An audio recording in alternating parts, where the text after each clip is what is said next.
Ini kita akan membahas mengenai mekanisme aksi dari rituximab-nya atau MabThera ya. Nah, anggap aja ini adalah seperti yang terlihat di sini, ini adalah sel kanker limfomanya. Jadi ini bagian sel kanker yang jahatnya gitu. Nah, rituximab itu dia mempunyai bagian yang berikatan dengan CD20 atau CD20 dari bagian sel kanker limfomanya. Nah,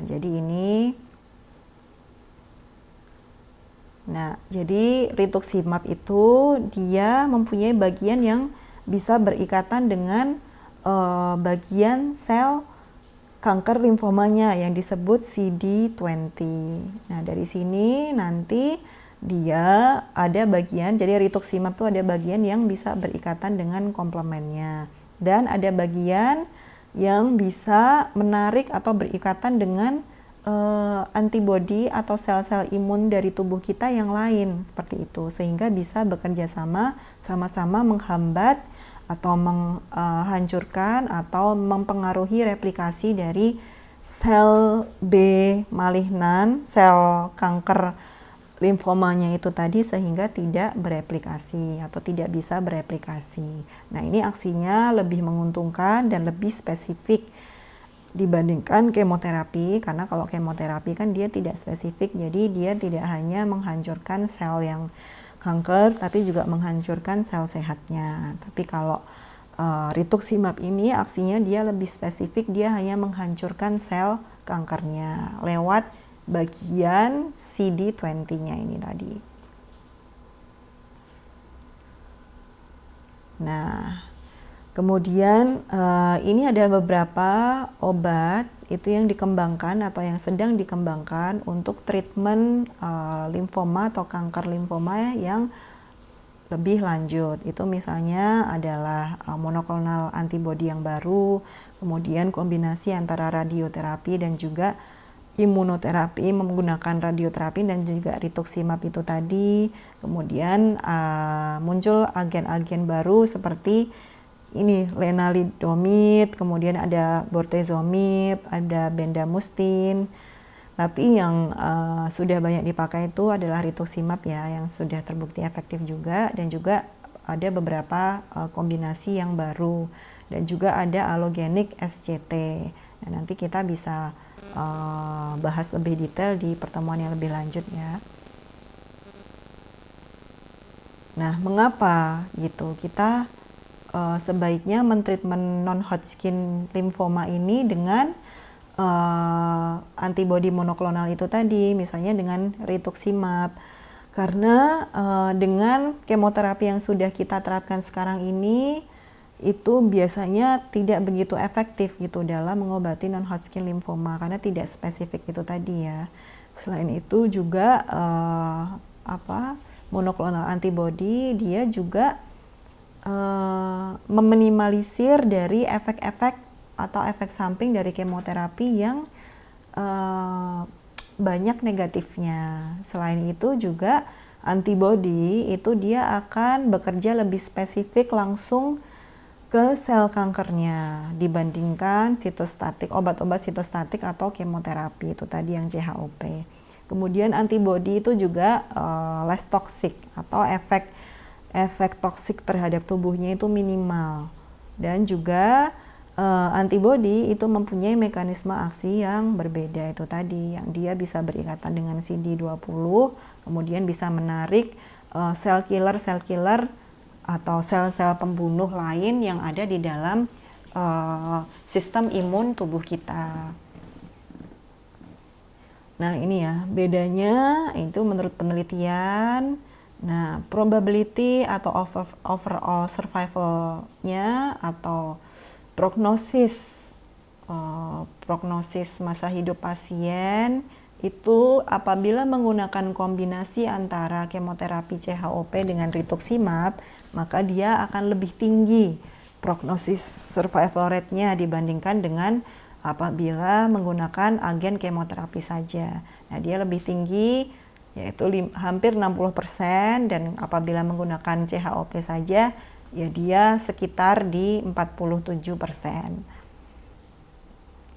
Nah, adapun tata laksananya itu kalau jadi ini saya sampaikan overview sedikit ya untuk tata laksana menurut Kemenkes Republik Indonesia. Jadi kalau Kemenkes itu dia menggunakan menggunakan 3 tipe besar dari jenis limfoma non-Hodgkin, yaitu indolent. Nah, kalau yang indolent itu dia low grade ya, yaitu KI-nya 67 kurang dari 30%. Nah, itu yang termasuk dalam kelompok ini bisa MZL, SLL. Kemudian nanti tata laksananya ada sendiri. Nah, misalnya LNH indolent yang stadium 1 dan 2. Nah, itu nanti bisa menggunakan radioterapi yang bisa memperpanjang disease free survival-nya pada beberapa pasien. Dan standar pilihan terapinya itu bisa menggunakan iradiasi, bisa dengan kemoterapi dilanjutkan dengan radiasi, atau kemoterapi terutama pada stadium lebih dari 2 ya. Jadi menurut kriteria itu tadi. Nah, kemudian juga ada juga, jadi misalnya yang LNH indolent atau yang low grade stadium 2 bulky atau stadium 3 dan 4, itu standar pilihan terapinya itu bisa termasuk observasi. Kemudian terapi yang diberikan itu bisa menggunakan rituximab, di mana pada kondisi di mana rituximab itu tidak dapat diberikan, maka kemoterapi kombinasi merupakan pilihan pertama. Nah, itu misalnya dengan CHOP itu tadi ya. Tapi rituximab di sini tetap sebaiknya itu diberikan sebagai kombinasi terapi lini pertama. Itu. Ya, kemudian bisa juga menggunakan purin analog atau misalnya jenisnya fludarabin itu pada LNH yang primer, atau bisa juga menggunakan agen alkylating yang oral.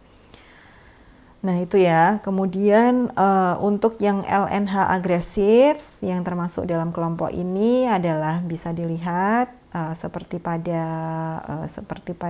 slide. Nah, kemudian adapun tata laksana terapinya itu bisa menggunakan kombinasi rituximab CHOP juga, itu sepanjang 6 siklus, dan selain itu juga di sini misalnya kalau jenis limfomanya adalah LNH leukemia like, itu misalnya yang termasuk di dalamnya adalah limfoblastik, Burkitt, double hit lymphoma. Nah, itu pengobatannya itu bisa dengan high dose kemoterapi atau dosis tinggi kemoterapi plus kombinasi dengan radioterapi yang diikuti dengan transplantasi sumsum tulang. Nah, nanti untuk lebih detailnya, karena tidak mungkin Ibu jelaskan semuanya di sini. Nah, untuk lebih detailnya nanti kalian bisa mengecek atau download guideline dari Kemenkes, atau bisa juga menggunakan guideline yang terpercaya lainnya. Nah, untuk keseluruhan ya ini rangkumannya saja. Regimen terapi yang disarankan itu biasanya terapi lini pertamanya itu adalah rituximab dan juga regimen CHOP, yaitu cyclophosphamide, doxorubicin, vincristine, dan juga prednison. Tapi ini juga tergantung dari tipe limfomanya ya, tipe besar limfomanya, kemudian stadiumnya juga. Nah, kemudian untuk terapi lini pertama pada pasien dengan fungsi ventrikuler jantung kiri yang buruk atau sangat rentan itu bisa menggunakan pilihan regimen seperti ini. Nah, ada juga algoritma apabila pasiennya lebih dari 80 tahun dengan komorbiditas. Nah, itu juga nanti pemilihannya, pertimbangannya ada sendiri. Kemudian terapi lini pertama konsolidasi yang opsional nanti juga ada sendiri, dan apabila ada keberadaan penyakit bersamaan dengan manifestasi pada penyakit-penyakit sistem saraf pusat, nah nanti juga ada sendiri gitu guideline-nya. Nah, nanti bisa kalian cek lebih lanjut di guideline Kemenkes atau guideline-guideline lain. Nah, kemudian terapi lini kedua itu juga sudah disampaikan di sini, nanti bisa dicek sendiri di guideline-nya, dan juga terapi lanjutannya seperti apa. Nah, nanti juga ada beberapa pilihan terapinya. Yang penting kalian sudah tahu dasarnya, bagaimana menentukan terapi yang akan dilakukan pada pasien itu dasarnya itu apa, nanti diharapkan kalian tahu. Nah, oke, sudah sekian penjelasan dari saya, semoga bermanfaat. Nanti kalau misalnya ada pertanyaan, nanti bisa di drop di bagian komennya. Nah, sekian dari saya, kurang lebihnya mohon maaf. Terima kasih. Wassalamualaikum.